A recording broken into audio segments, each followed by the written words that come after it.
SN sir की class में आपका स्वागत है।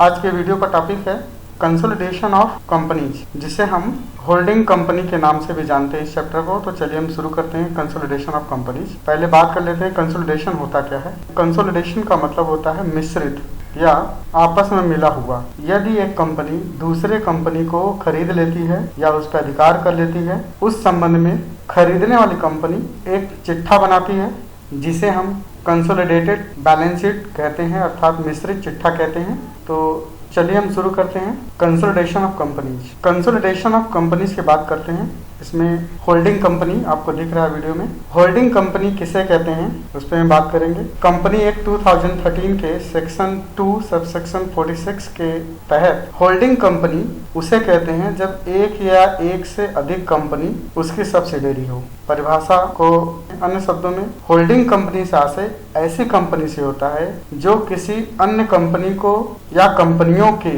कम से कम 50% या उससे अधिक शेयर को खरीद लेती है या होल्ड कर लेती है। तो खरीदने वाली कंपनी को हम होल्डिंग कंपनी कहते हैं।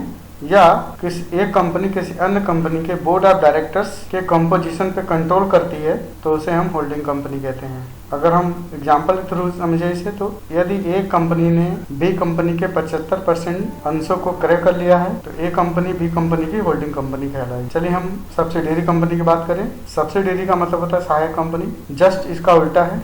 कंपनी एक्ट 2013 के सेक्शन 2 सबसेक्शन 87 के अनुसार सब्सिडियरी कंपनी ऐसी कंपनी कहते हैं जिसकी कोई होल्डिंग कंपनी हो। अर्थात अन्य शब्दों में बात करें तो सहायक कंपनी के बोर्ड ऑफ डायरेक्टर्स को कोई अन्य कंपनी कंट्रोल करती है या सहायक कंपनी के आधे से अधिक अंश को कोई और कंपनी खरीद चुकी होती है। जो कंपनी बिक चुकी होती है वो सहायक कंपनी होती है, क्योंकि उसके पास 50% से कम अंश पूंजी रह गए हैं।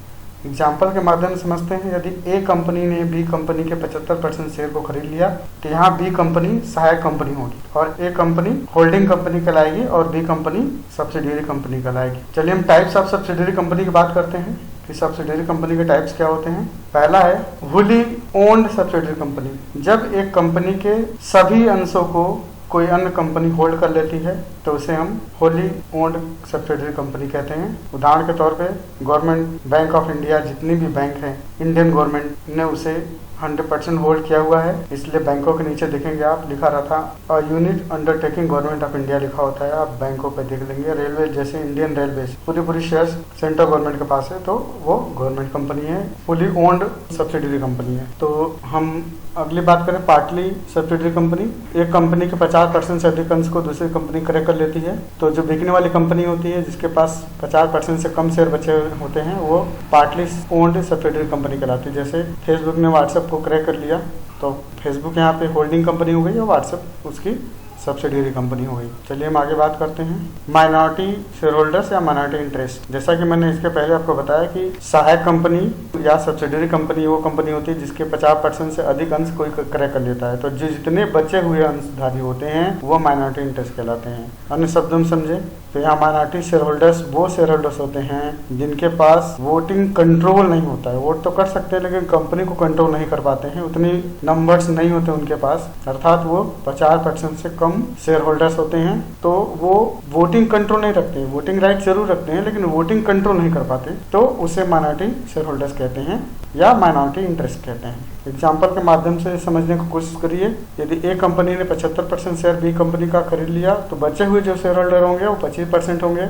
सब्सिडियरी कंपनी में, जिसे हम माइनॉरिटी शेयर होल्डर्स या माइनॉरिटी इंटरेस्ट कहते हैं। चलिए हम आगे बात कर लेते हैं कंसोलिडेटेड फाइनेंशियल स्टेटमेंट क्या होता है। जब एक कंपनी ने दूसरे कंपनी के 50% से अधिक अंश को क्रय कर लिया तो 50% से अधिक अंश को क्रय करने वाली कंपनी होल्डिंग कंपनी या सूत्रधारी कंपनी कहते हैं और जो बची हुई शेयर है वो सहायक कंपनी के पास रह जाते हैं जिसे हम सहायक कंपनी कहते हैं। जब एक होल्डिंग कंपनी सहायक कंपनी के बैलेंस शीट को और अपनी कंपनी के बैलेंस शीट को मिलाकर एक बैलेंस शीट बनाना चाहती है या बनाती है तो उसे हम कंसोलिडेटेड फाइनेंशियल स्टेटमेंट कहते हैं या कंसोलिडेटेड बैलेंस शीट कहते हैं। कंसोलिडेटेड फाइनेंशियल स्टेटमेंट से आशय प्रॉफिट एंड लॉस और बैलेंस शीट से है जिसे होल्डिंग कंपनी द्वारा तैयार किया जाता है और ये सिंगल फॉर्मेट होता है जिसमें सहायक कंपनी के इंफॉर्मेशन और होल्डिंग कंपनी के इंफॉर्मेशन अर्थात सब्सिडियरी कंपनी के इंफॉर्मेशन और होल्डिंग कंपनी के इंफॉर्मेशन दोनों मिला के होते हैं। हालांकि ये कंपलसरी नहीं है कि कोई भी holding company consolidated financial statement बनाए,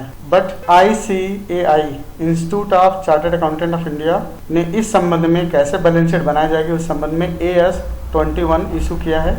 जो भी बैलेंस शीट होल्डिंग कंपनी द्वारा बनाई जाएगी वो AS21 के हिसाब से बनाई जाएगी। ये मैंडेटरी नहीं है, इस बात को हमेशा ध्यान रखेंगे।